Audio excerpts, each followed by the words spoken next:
Hello everyone. I'm shooting this 3-series video on ayahuasca because I've been receiving a lot of questions about the process of plant ceremony and ayahuasca in general. I've been going through plant ceremonies myself and I've been sharing that with my Facebook community, and so I've been getting a lot of questions, very specific questions about ayahuasca, and so I decided to do a 3-video series on the topic. The first one today that I'm going to do is the before ayahuasca, so some tips and advice for you to prepare you for an ayahuasca ceremony if you're interested in working with plant medicine. This video is going to help you with the 3 phases of the ceremony. This first one is on before the ceremony, then I'm going to give you a second video with tips to kind of help you during the ceremony, and then the third video is going to be about the post ayahuasca ceremony tips and advice for these 3 kind of phases of ayahuasca. So here we go. In this first video, first of all, what is ayahuasca? It's a beautiful plant that's used by shamans in South America. It's been used for thousands of years, and ayahuasca is taken as a tea along with another plant called chacruna, and it's these two, this concoction of these 2 plants that creates, the chacruna has a DMT, which is a compound that kind of allows your brain to see beyond the veil. And then ayahuasca, the vine, it's called the vine of death. Ayahuasca, when together with the DMT containing compound chacruna, when taken together, the ayahuasca actually blocks your body from being able to absorb or block DMT. So that means that you are under the effect of DMT, under the effects of the plant for hours. Some people report that their ayahuasca ceremonies can last anywhere between 4 and 6 hours. In my experience, it's on the longer end, so it usually has lasted me about 6-7 hours even. And this plant ceremony starts at sunset usually, and then it goes all the way through the night. So that's a little bit about ayahuasca. And the way that the plant works with you, it's called the vine of death. It's known as the vine of death because ayahuasca is the specialist in the underworld. Now, what is the underworld? The underworld is simply the collective or individual unconscious. It's that part of your mind, of your energy system, of your being that's out of the access of the conscious mind. And so a lot of shamans call that the underworld. In shamanism, it's called the underworld. I prefer to see it more, and I prefer to call it the collective or individual unconscious, the stuff that we don't generally have conscious access to in regular waking moments. So ayahuasca helps you kind of get access to this underworld or this unconscious in order to help you process any past trauma, pain, karma, a lot of stuff that we bring from the past that sometimes is lodged in our unconscious, in our collective and individual unconscious, and it still affects our energy system, our lives, and what manifests in our lives. So ayahuasca is a beautiful, beautiful, beautiful plant that I love to work with. But since ayahuasca is getting very trendy nowadays, I feel like this first video I'm going to give you, the first tip that I'm going to give you about ayahuasca is be sure to know what your intention is when wanting to work with the plant. So the ayahuasca has become very trendy, so we have all the Wall Street executives going down to South America to do the plant. And what's happening is this is becoming sort of a fad. So that's why I want to talk a little bit about intention. Ayahuasca is extremely powerful. It's a beautiful, some people view it as a plant. I view it as a vehicle of the universe to speak to you, to convey messages, to work with you. So it's not just a plant to me and to shamans. To shamanism, ayahuasca is not just a plant. It's a vehicle upon which the universe speaks to you, heals you, communicates wisdom to you, opens the door to your collective and individual unconscious, and allows you to heal and move to different, more ascended energy each time you use this plant medicine. So when I say check your intention, I mean that if you're wanting to go to South America to do ayahuasca because you want to make more money, for instance, that's probably not the most appropriate intention to set with ayahuasca. Be very humble in your intention. This plant is extremely extremely powerful.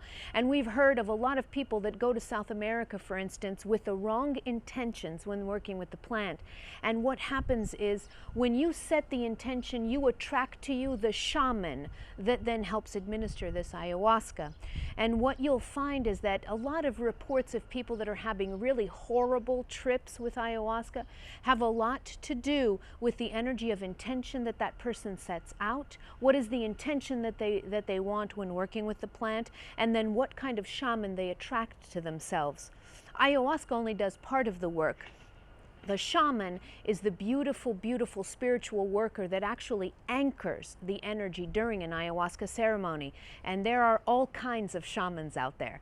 So I wanted to kind of, it's not to imbue any fear in you, but it's just to say that in any profession, as in any profession, there are some very ethical professionals and there are some very unethical professionals. So there are shamans that are more light, ascended energy, and there are more shamans that are denser, darker energy.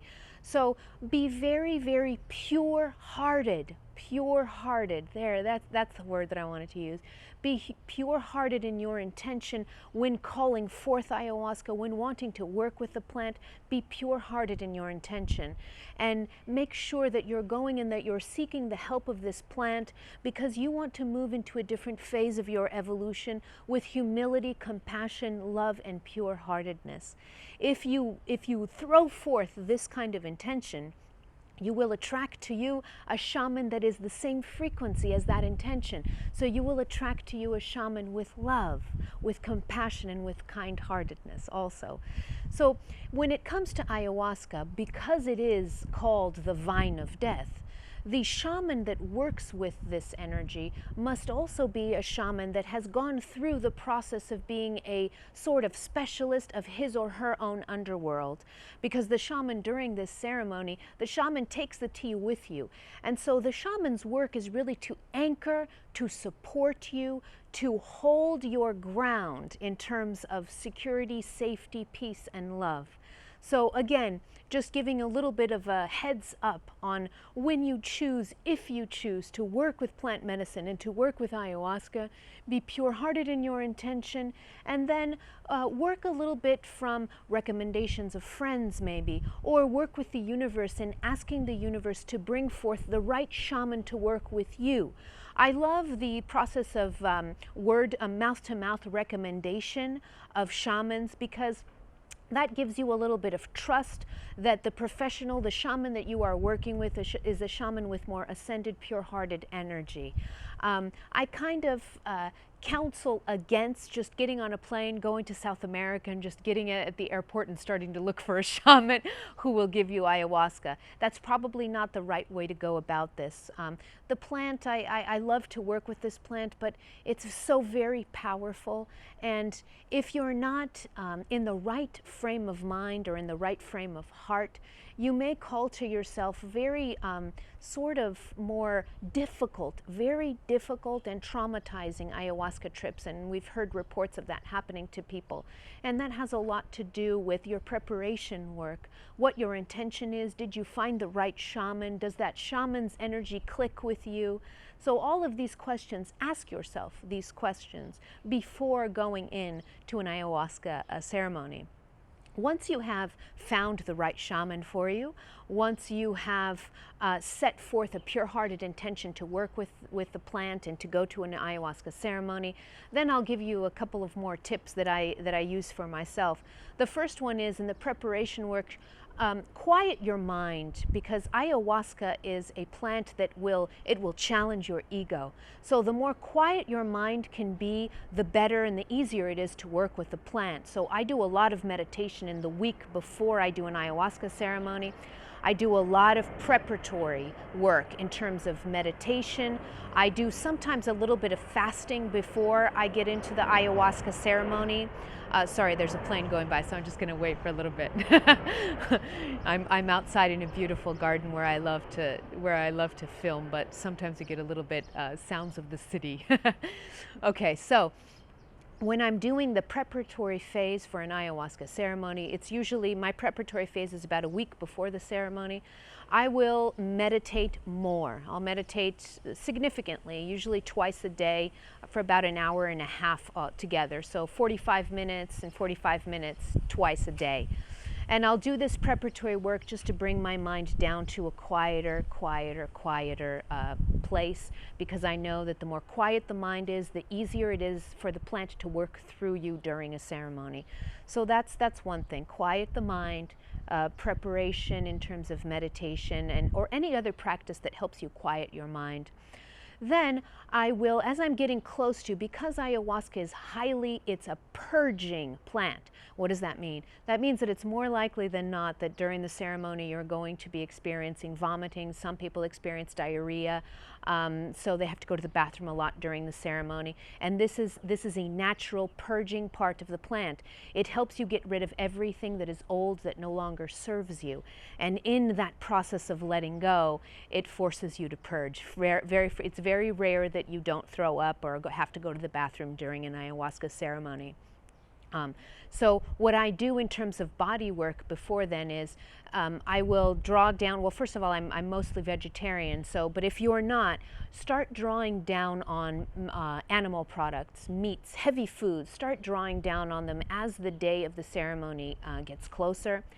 On the day of the ceremony, I'm actually mostly on a liquid diet, so I'll have some smoothies, some vegetable smoothies the day of the ceremony, just so I don't have a lot in my stomach. It makes it easier. If I do have to throw up, then there isn't a lot to throw up. So I like to do this kind of liquid the day of the ceremony. I like to do the liquid, sort of a liquid diet on that day. And so these are kind of the preparatory, these are the quick preparatory tips that I'll give you for working with ayahuasca. Your intention, meditation to quiet your mind, finding the right shaman that has beautiful light ascended energy and works with ethics. So that's another one. And then maybe drawing down on all of your animal products and going on a liquid diet the day of the ceremony. Will also help you.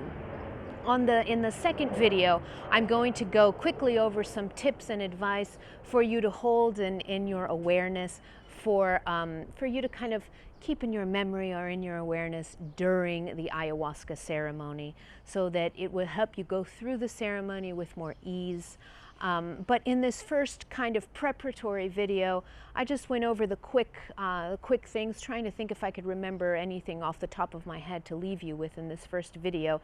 But I think the most important I said there, and I'm going to repeat it again, it is your intention is the most important thing. Ask yourself, do I genuinely feel a heart calling to work with the plant, or am I going to work with the plant because I see that it's trendy, because all the Wall Street CEOs are doing it now, because I want to make more money or be more successful?